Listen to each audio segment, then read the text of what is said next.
Welcome. Today's webinar is about frame quilting with Minky, fleece, and stretch fabrics. So have you ever tried to quilt with Minky or any type of knit fabrics on your frame, fleece? If so, I'm sure that you have found that not all fabrics are the same. And so I thought it was really important to go over things about knits and how you can do knits on the frame and make it easy for you or simplify it. You know, maybe I'll give you a tip that will make your life a little easier or a little trick that I do, and hopefully you'll find this class informative on Minky, fleece, and stretch fabrics. So let's start with T-shirt knits. Now there's a couple different ways that you can do T-shirt knits. You could put just the fabric only on the frame. And fabric only on the frame means there's no backing, there's no batting, there's no stabilizer. It is just the fabric. And when we go to the video, I'll show you where I've done this. I've put just a knit fabric on the frame and stitched all over it. So on the right-hand side is an image of the Hoffman challenge that I did with knit fabrics on the frame. And I was intrigued because one day I was somewhere and somebody had said, oh, no, you can't knit with, or you can't quilt with knits. And I thought, why not?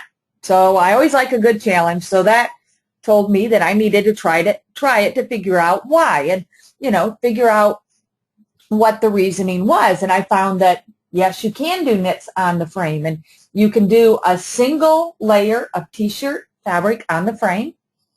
You can do a T-shirt fabric with a backing. So that might be a layer of a quilter's cotton and a knit and make a blanket that way. It might be a layer of denim and a knit. It really depends on what you're looking to make with it. It could be a layer of fleece and quilter's cotton. So that would be the fabric with the backing. It might be 3 layers. It could be just like a quilt, a backing, a batting, and a top. And on the frame today, that's what I have. I have a Minky backing, I have batting, and I have the top of the quilt, and it's a piece top of the quilt. So I have 3 layers. So we'll go over some of the things you need to look for when you're doing this. Now, there are lots of websites with tips on quilting and sewing with knits. So I'm going to put these links on my blog for you to be able to go and see what the tips are when sewing knits. So maybe you've never stitched with knits before and you need to know what the characteristics are and what the different things are that you should know about knits. Like knits, you know, have a stretch to them, and, you know, which way does it stretch and all of that. So I want to make sure that everybody knows how to get the knits on the frame with the right positioning on the frame, with the right stretch direction on the frame. So that becomes extremely important. And the reason why I'm saying this also is I don't want to set anybody up to fail. I don't want you to make mistakes trying to figure out how to do this. So I always say I tested this before I show you how to do it so that I could make the mistakes and you wouldn't have to worry about it. So the blog website is listed there now, and you'll be able to go there and see these links for stitching with knits. Now, notice this is a knit. This is like a little drawing of knits. And knits pull one direction more than they do the other. And as you see on the left, this knit has a fleece backing. So this might be a sweatshirt knit.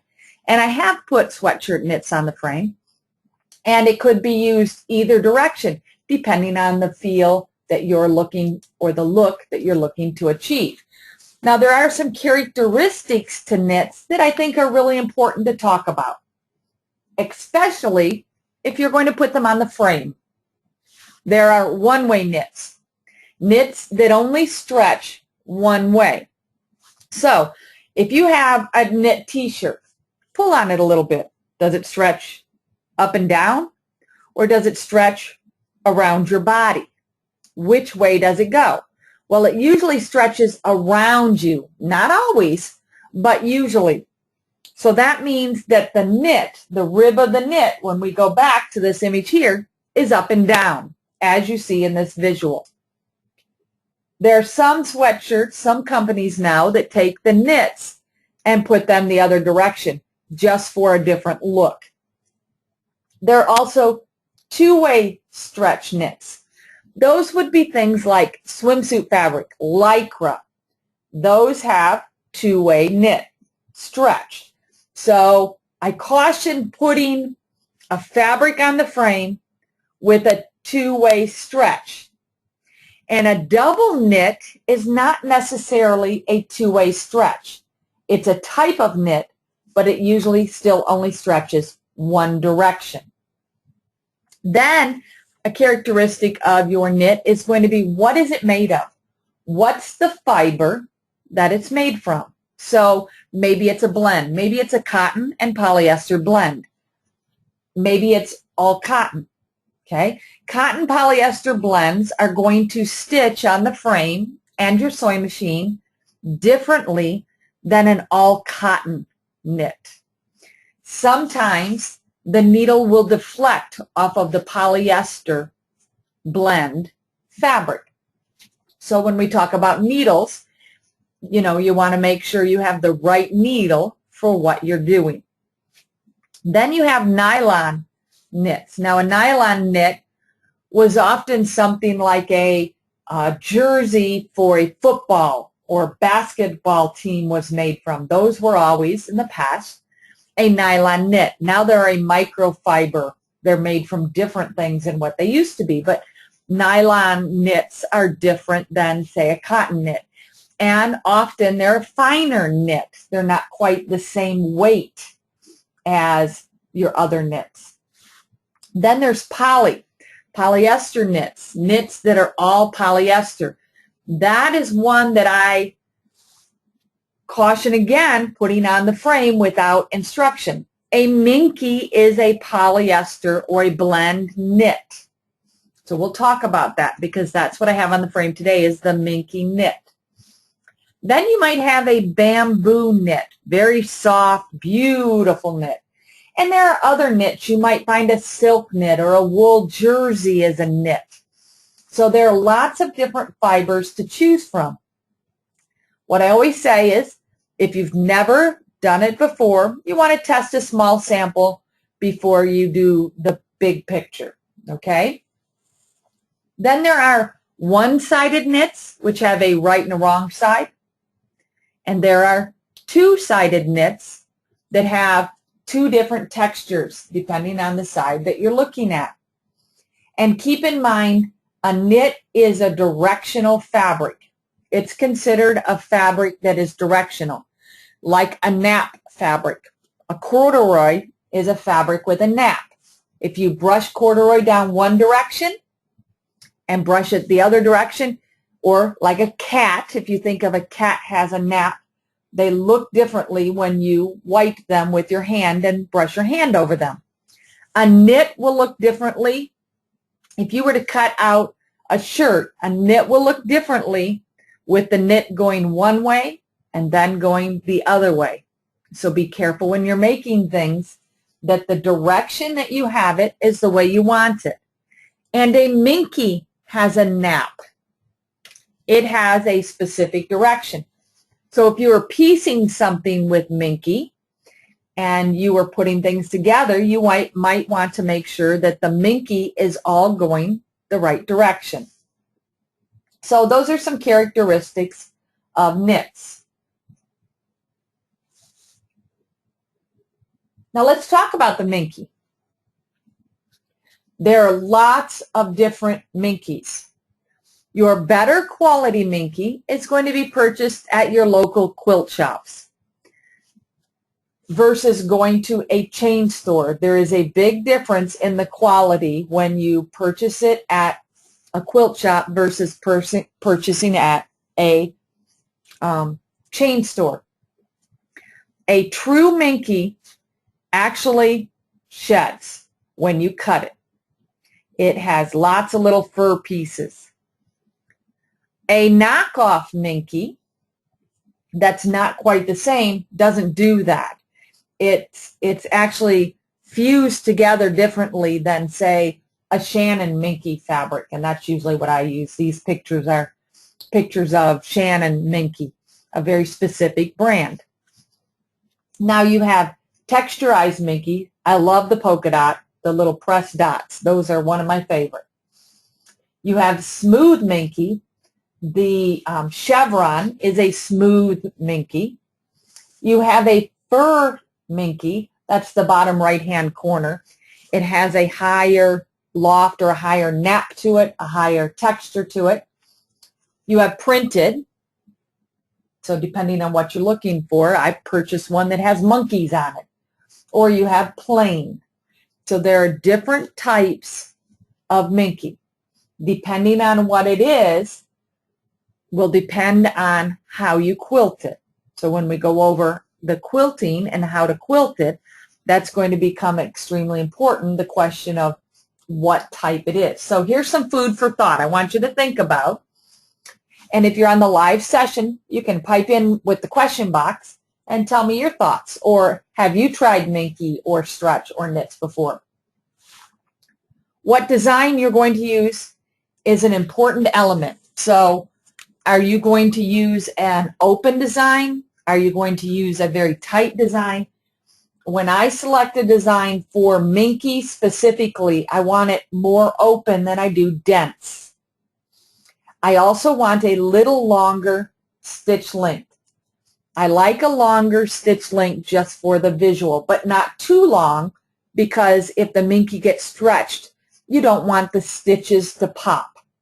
So I usually use 10 stitches per inch. That's where I set up the machine for. And again, the design is pretty open. The stretch of the Minky when you load it on the frame is extremely important to think about. Which way to put the stretch. When possible, you want the stretch from left to right. Here's why. As you roll the fabric, you do not want to stretch it as you roll it, because when you take it off the frame, what's going to happen is that it's going to pucker and it's going to do some odd things. So you want the stretch left to right and the length forward to backwards. Whatever that direction is, be cautious with that when you put it on the frame. Your needle is going to depend on the machine. So whatever long arm machine you're using, most of the needles are going to be 90-14, 100, 110, 120, 130. Sometimes you can find an 80-12, okay? With Minky alone and a piece of cotton, I like a 90-14 needle. You will very rarely find a knit needle for long arm, but you will find a titanium needle. My preference is the titanium 100 needle. Okay, the next thing is your thread. So the thread, I tend not to use a polyester. It's springy, and we're going through springy fabric, and I had a lot of thread breaks with polyester thread the first time I ever put Minky on the frame. And as soon as I switched to a cotton thread, it worked much better. If I want polyester, I'm going to use it in the bobbin and cotton on top. But I tend to do cotton and cotton, or a cotton blend and a cotton blend. So those are the threads. I also use a variegated or solid on the Minky. Depends on if I really want to see the stitching or the quilting. Because when you quilt Minky, you will definitely see the quilting on the back of it, if that's where your Minky is, on the back of what you're doing. So the layers. So on the frame, I have Minky, cotton batting, and my pieced quilt. And you want to make sure the pieced quilt is pressed very well. You could even best press it if you wanted to make sure that the pressing is extremely done extremely well before quilting through the Minky, because you don't want it fighting the different layers that you're going through. And then the next thing is the speed of the machine. You really don't want to go full tilt with your machine and frame. I tend to go about 30 to 40% depending on the design that I'm doing. Again, it's based on the design and it's based on the thread. If I have to load the knit with the stretch forward to backward, I even slow down more. So you want to think about that. Think about the layers. Think about what it is that you're doing and how it will affect, because everything has a cause and effect on what you're doing. Bungees, you can put the bungees on. Keep in mind, make sure your machine won't hit them, and you don't want them to stretch. You don't want the bungees stretching the Minky or the knit that you have on the frame. So often when I have Minky or knit on the frame, I don't use my bungees. But I always use the quilt clips because I float, and I use the quilt clips. And the quilt clips can be purchased via phone call to the Utah Learning Center or the Janesville, Wisconsin Learning Center. Both of the stores have them in stock. So depending on what you're looking to get, always check with them first to see what they have available for you. So we're going to go to the frame here in just a moment, and we're going to look at the knits and the different things that I have quilted that are stretch fabrics, to kind of show you what you can do, and then talk about how I have it on the frame.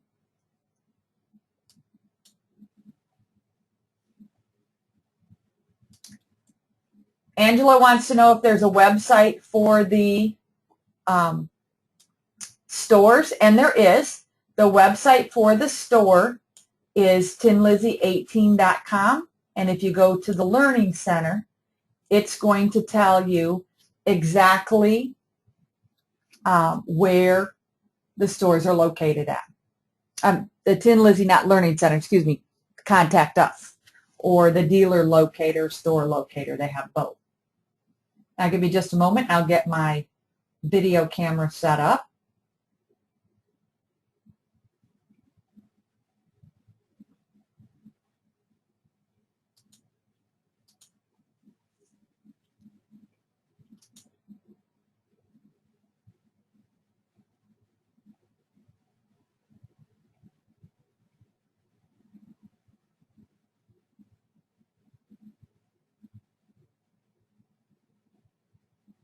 And Linda's wondering what the quilt clips are, and I'll show you those, Linda, when we go to the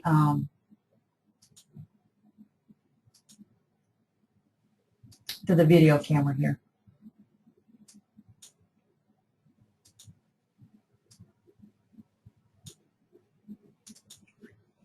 For some reason, the video camera is not letting me go full screen today, so we'll go at this size and see what happens. So right now, I have on the frame, this is actually a t-shirt.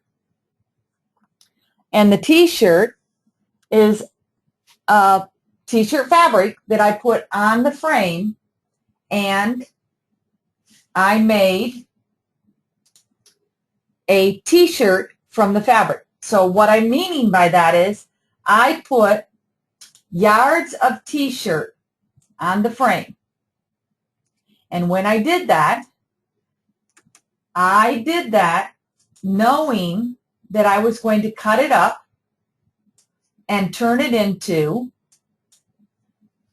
a t-shirt. So when you look at it, what you're going to see is a t-shirt that literally was 4 yards of fabric on the frame, and that 4 yards of fabric was stitched, cut up, and then I sewed it into a t-shirt. And I used a serger to finish my edges and the sewing machine to do the t-shirt itself. So depending on what type of sewing you do, that may be something that you're interested in. It may be something that inspires you or not. So depending on what you're looking to, show you things to inspire you, to make you think about what you might want to do in the future.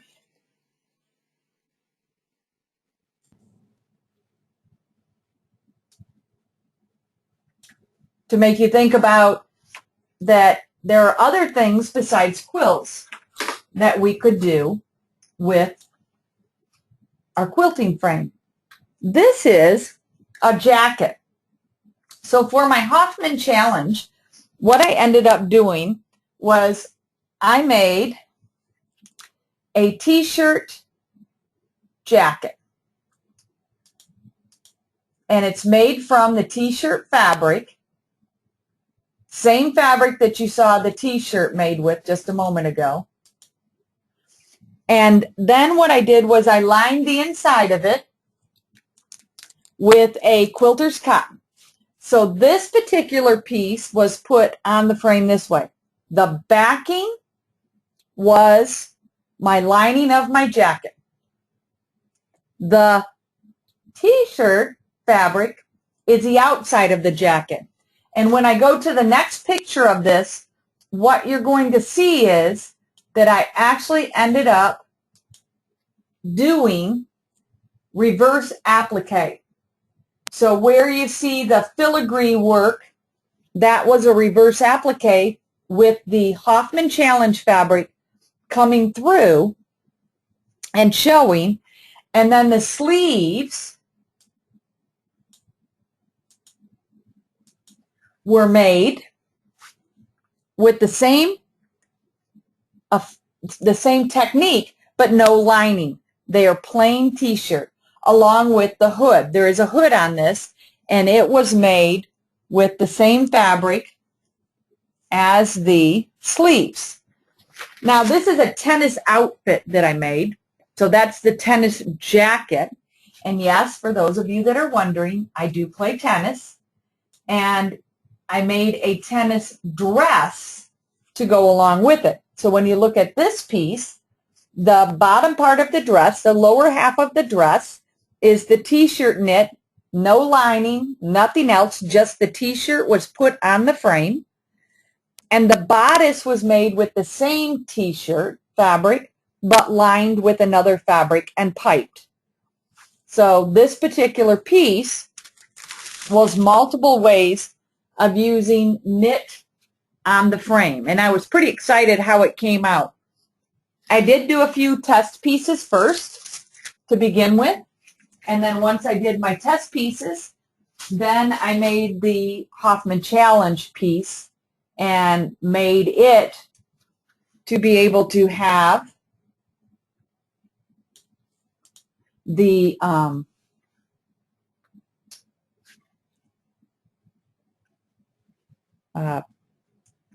technique of knits on the frame and the technique of using quilting as a decorative use. So that was pretty important for me to have it used as a decorative use. Now for Angela, the quilt clips are the little white pieces on the front of the frame. They allow me to float everything. So the only thing that's really loaded on my frame is the backing. Everything else floats on top. And so for me, that becomes an important element because I can now load faster and I can look underneath to make sure that everything's okay. So I can lift up my batting, my backing, my top, and see that it's doing exactly what I want it to. Now, if you look closely at the fabric in this quilt top has frogs in it. So I actually put a piece of the fabric into my software just to show you what it looked like. So this is the little frog that's inside of there. Now, there's a couple things that we can do. I'm going to split the screen here in a moment, and I'm going to show you the picture, but I'm also going to show you the ability of how I draw and how I make my design just from the fabric. So, keeping that in mind, I'm going to show you the picture on one side and my drawing on the other side. And then that way you can kind of get an idea of how I think before I make my designs. And this would be freehand or robotic. So if I was doing a freehand design, I would literally do it the way that I'm showing you. I would take the fabric and I would take a photograph of the fabric. So I have taken a photograph of the fabric.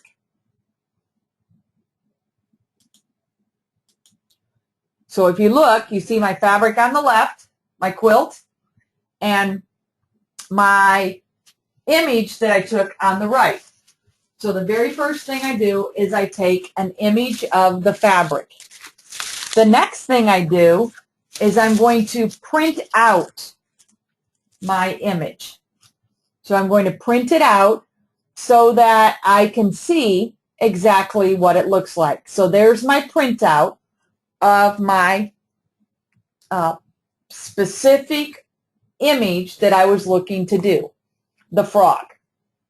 The next thing I do is I take that image and I trace around it with a Sharpie marker. I specifically use a Sharpie marker because I can see it. And I trace around it, thinking about it to be like the way I would quilt. My pen can never leave the paper. So what that means is when I draw out my little frog, I make sure that I draw it the way that I think I want to quilt it. And it may take a couple times for me to do that. So when I print this, I usually print 2 or 3 images of it to see that it's going to be exactly what I need. So I print it, I draw it with the Sharpie marker. And I might draw it, as you see here, with the circles, with the little bubbles on the little frog, with the dots or the warts or whatever you want to call it. I might do that as my way to transfer from one side of the frog to the other side of the frog. So there are different things that I think about as I do this. Once I do that, and I may do it 2 or 3 times, then I take my roll of golden threads paper and I do the golden threads paper with the image, and I now draw out specifically what it is that I am going to look at, what it is that I am going to stitch. I also want to make it the size that I want. So if you look at this frog, here's what I did when I was analyzing this little quilt. And this is just a little quilt. Let's see, it's maybe 30 by 40. It's not really large, just throw for a baby or maybe a puppy dog, who knows. I figured out that I can do 2 rows at a time and do 3 quilting paths. So I made that frog big enough that it would stitch in 2 squares or 1.5 squares. And what I did was I said, well, I'll take the frog and maybe I'll connect it together with a butterfly, and I'll kind of rotate it as I go. So I'd lay the frog on the quilt like this, and I'd say, okay, now how do I want this frog to go? So maybe I'd lay him this way, and then I'd think about the connector between it being butterflies, cattails, any of the little theme that's in the fabric. Then, as I'm thinking about it, maybe I flip the frog over and I mirror it the other direction. So now I've got my original frog on one side and the mirrored frog on the other side, which gives me a good visual of, well, that would be kind of cute. And they don't have to be exactly the same. You know, one can be a little higher than the other because the connectors, whatever it is that I use for my connectors, whether it's butterflies or whatever, that would help me to get to the next space. So I will stitch 2 rows at a time all the way across. I won't even have to roll for the second pass. Depending on the length of your machine, maybe the 2 rows is all you can do, and then you'll roll and do the next 2 and roll.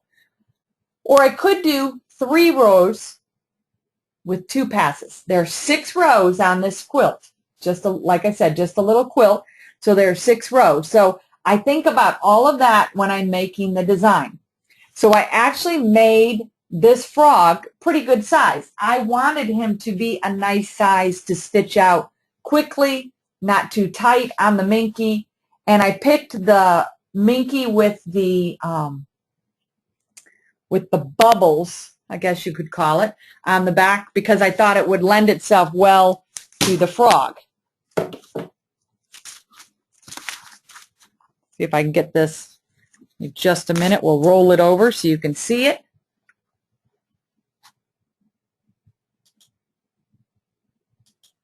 So I rolled the back of the Minky over so that you could see that there are the little bubbles that kind of accent the frog itself. So depending on what you're looking to achieve, what your visual is, that was my visual.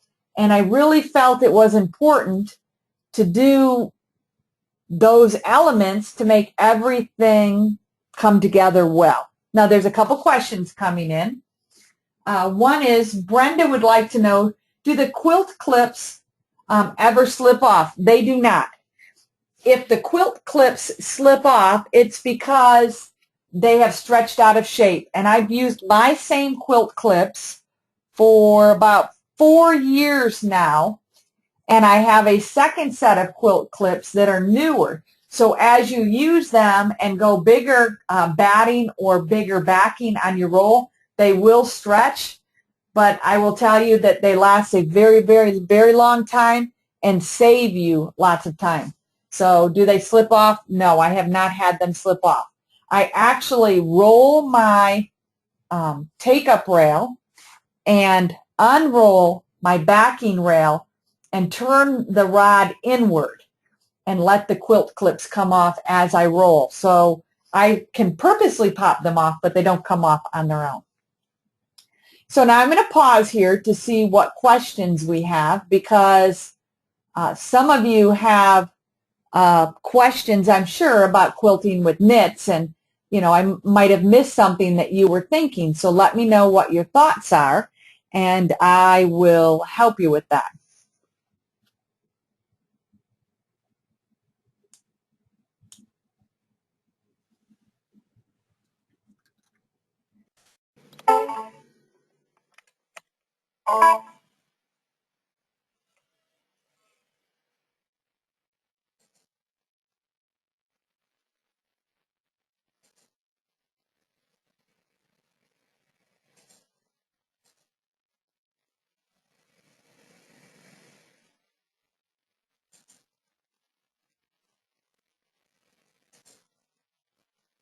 Couple good questions. So a couple people asked about when you sew with knits on your sewing machine, is there a specific stitch length that you use? So when I sew with knits on my sewing machine, I actually use a stretch stitch. And the stretch stitch becomes important because it will stretch as you stretch. So think about this. As you move your arm when you're wearing a t-shirt, so I'm wearing a t-shirt right now and I move my arm, the seam doesn't pop. That's because it was probably made on a serger with a knit stitch. That stitch allows you to stretch without the stitch popping. Well, the same thing happens when I stitch the things that I stitch. I do it with a stretch stitch. There's a lightning stitch. There are all different kinds of stitches that I use. And so that's important for me. Is use the right stitch. And it's something that I teach when I teach sewing.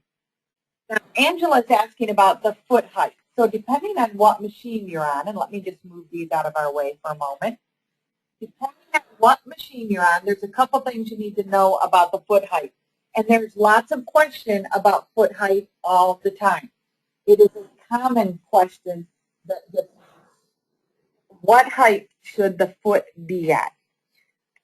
Here is how I teach and how I like to think about it. And I'm looking for my dime. Okay. I don't have a dime, but I have a quarter, which is better because you can see it. Okay.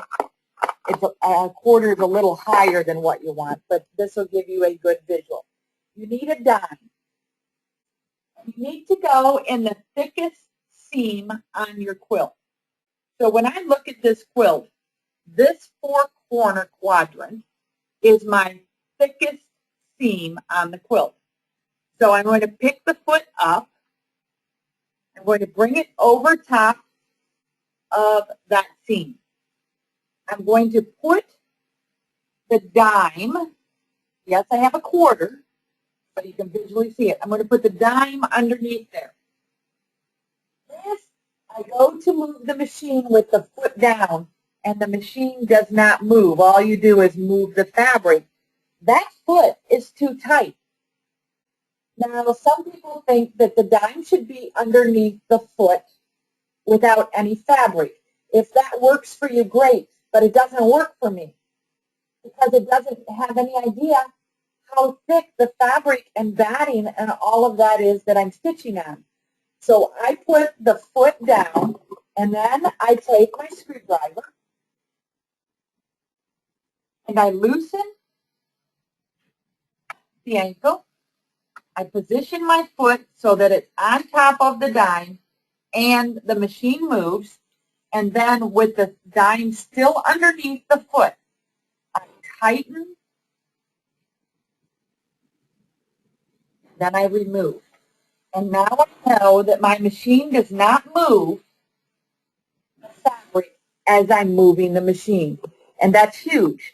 I don't want the machine to move the fabric while the machine is moving, because if it is, it's going to create compensation. It's going to change how things stitch, especially with Minky, batting, and a quilt top. It's going to be higher than it normally is just because of the weight of the things that I'm quilting with. So you want to be sure that you do have the right height. So Angela, that's a great question. And try that and see how that works for you. It has worked very well for me, and I've never had an issue with eyelashing or things like that because of the height of the foot. Now I'm going to get another stretch Minky project to show you. And this one was my husband's Christmas present last year. He likes gifts, so we don't buy things. I make things. He buys things. We don't buy, he buys. So I always make him things for his birthday or for holidays. So this is a Minky quilt that I made for him. And I want you to think about this. This could be a flip and sew quilt. Okay? So let me make this picture bigger. This is row by row. So row, row, row. If I flip it over, you're going to see the stitching for each row all the way through the back. So you might try this size quilt, you can flip and sew. Big strips, 6-inch, 8-inch strips, and flip and sew. There is a class on flip and sew. So you don't want to miss that one because that will really give you an idea of how to flip and sew. The other thing I like to show on this specific quilt, because I do my Minky quilts different than what most instructions tell you to do. I self-bind it with the backing. So what that means is that I bring the backing around to the front. And when I bring the backing around to the front, what happens is that I zigzag it down. So literally, the backing comes from back to front. I miter my corner, so you can see the mitered corner here, and I zigzag it down.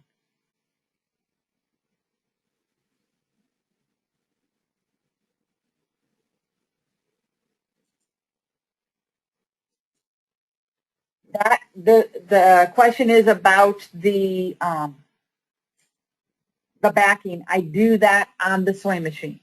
So once I'm done stitching it, I take it to the sewing machine and I stitch it down. So the quilt that's on the frame now, this green that you see here, I'll trim away the batting and I'll take the green and fold it over, and it will become, on the side edge here, it will become the binding. So let me show you here. So we'll trim away the batting, and this will roll and become the binding. And it can be whatever size you want it. I do that with a stretch needle on my sewing machine. Great question.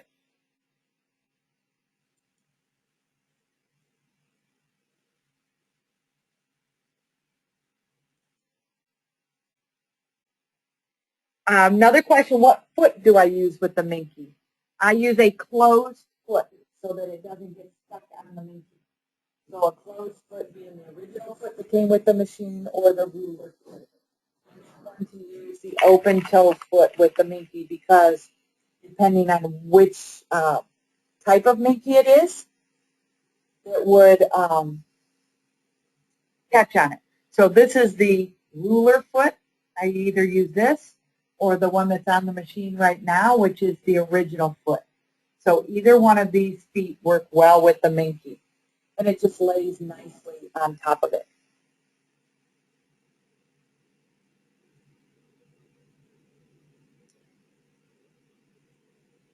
So now let's talk about our quilting of it.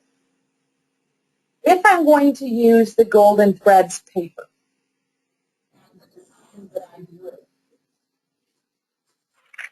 so let's bring our design up.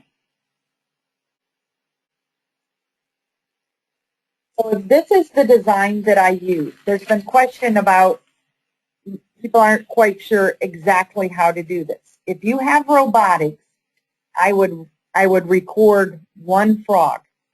So whatever robotics you have, I would put it in record mode and I would record one frog.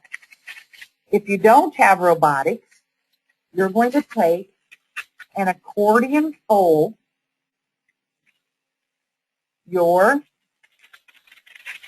Golden Threads paper the length you need for your quilt. So I'm going to show you here. Okay, so I've accordion folded it. Fold, fold, fold. Take the scissors and cut that.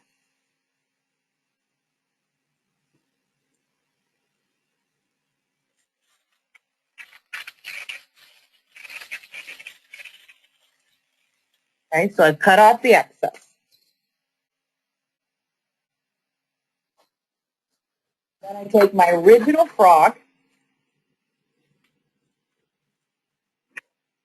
and I lay him underneath, whatever way I'm going to put him.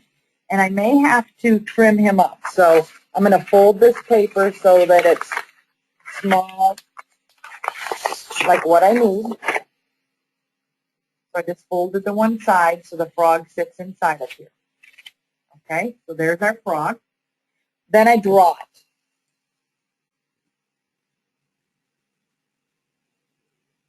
And again, I draw it like I will stitch it. And I've drawn this a couple times, so I pretty much know how to go.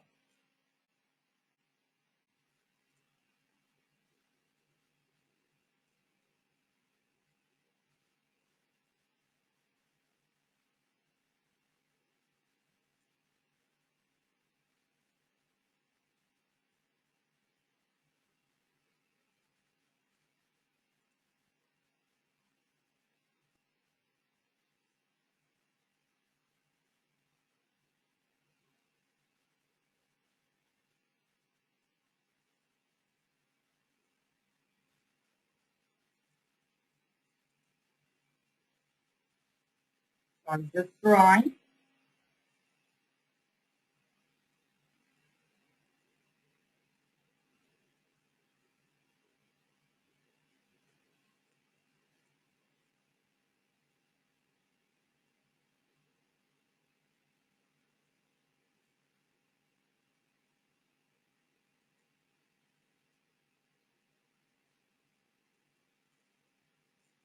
So I started here and I ended here.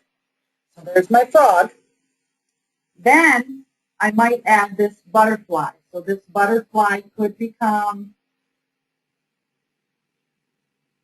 a dragonfly. So this piece could come up like that and then back down like this. So there's lots of ways. Then I take and draw or needle punch that through all of those layers. Every single layer there, I will have the design. Once it goes through all layers, then I can open this up and be able to lay it out here to have our full design. So that's how I make the design, whether I'm recording or if I needle punch it, I then take the pounce and brush it across the top.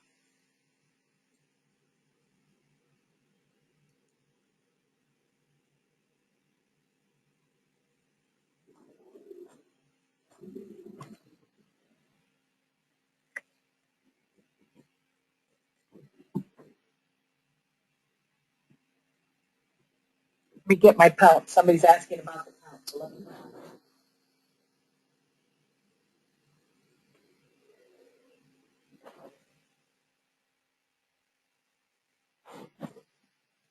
So pounce comes a couple different ways. It could be white, blue, pink. It could be iron away. It could be brush away. It could be wash away. So once you make your design, you make your stencil, you make whatever it is you're going to do, then you take the pounce, and here's the blue, and sweep it across what you're doing. You don't pounce it like this. So that's the blue, and this is the white. And just sweep it across your design, which leaves you the lines for you to follow. Good questions.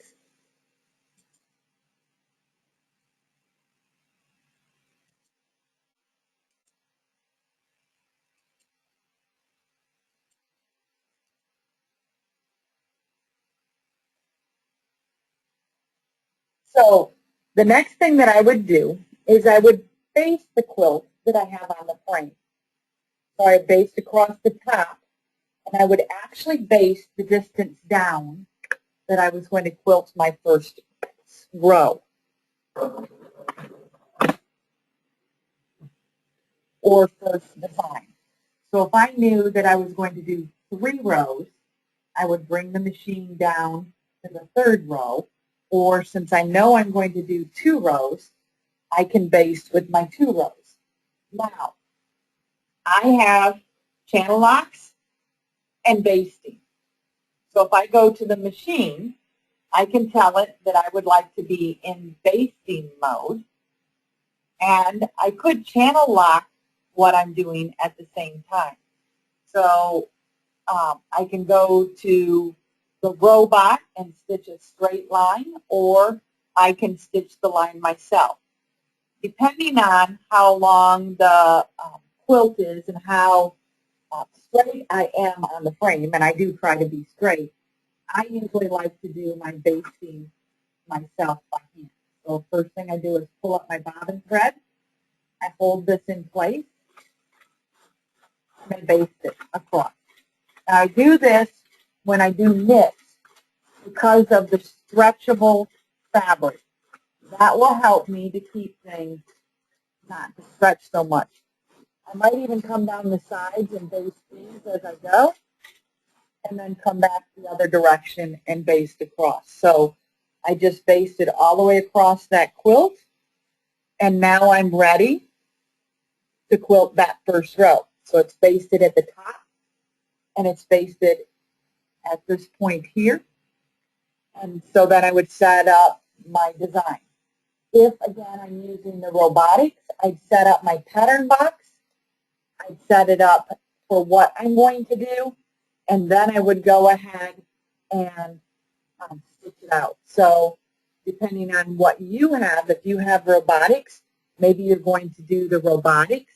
If not, you might decide that you want to do freehand and just wing it. It could just be something like this, as simple as little E's, and maybe you just stitch one or two frogs in there that you've drawn from the fabric. So I'm going to pause here and see what questions we have on our live session. And if you're watching the recorded session, you can always email me and let me know what your questions are. It'd be great to hear from you.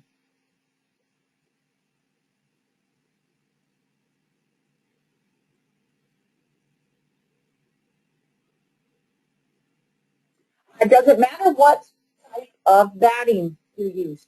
It does not. I tend to use the cotton because it helps to stabilize the minky or the stretch fabrics. With the polyester, it doesn't have as much stability with 100% polyester as what you have with this cotton. So if I came and I pulled on the quilt here and I tried to stretch it, you're going to see that it's not stretching as much as it does just the fabric alone. So keep in mind the cotton fabric makes it more stable if that's what you're looking for, but don't be afraid to go without cotton batting also. I've done a few of these without batting, just minky and a top, and I've done a few of these with minky and a knit fabric, and then I've done them, as you see here, with minky, fabric, and batting. The thread I'm using is a king cut thread. It's a 40 weight on top, 30 weight, excuse me, on top. Now I have to look. Just looked at it. 40 weight. I was right the first time. And I have a bottom line in the bobbin. I have used king cut in both the top and the bobbin. So depending on what I'm doing with the minky or what colors I have, sometimes everything's dictated by what colors I have also.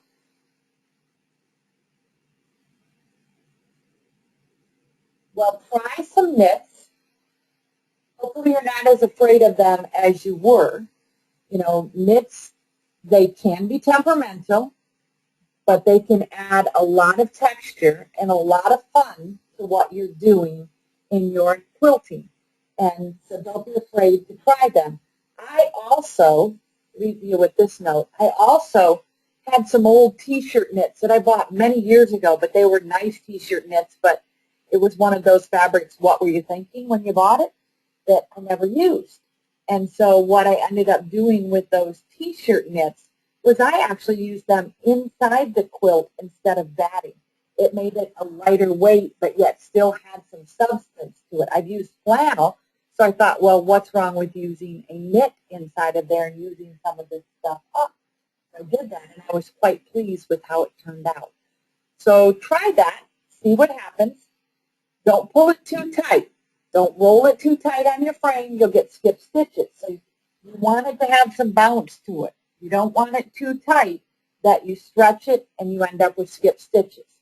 So keep in mind the things we talked about. Keep in mind that you want the setup, the way that you have things set up becomes very important. So I want you to think about this. the right design for the weight of your fabric. Have you picked the correct design? Is it too dense? And again, try something small like I have here. It's probably 30 by 40 or even smaller. Stretch on the frame. Don't be afraid to change your needle. Change it, every quilt that's a lot of quilt, every 8 hours of quilting, I change mine once a day because I quilt a lot in a day. Stringy, you want a cotton thread. Check your layers. Make sure everything's okay. Take those quilt clips off. Make sure everything's lined smooth. Make sure there's no creases in your fabric underneath there. As you speed up the machine, slow it down. Again, sometimes we want to get things done fast, but fast isn't always the best way. Bungees, not too tight. If you're going to use them, make sure your machine is not going to hit them. And then use the quilt clips. It saves you time. So, try the knits. I think you'll like them. I don't think they're going to be as hard as what you thought they might be. Happy quilting!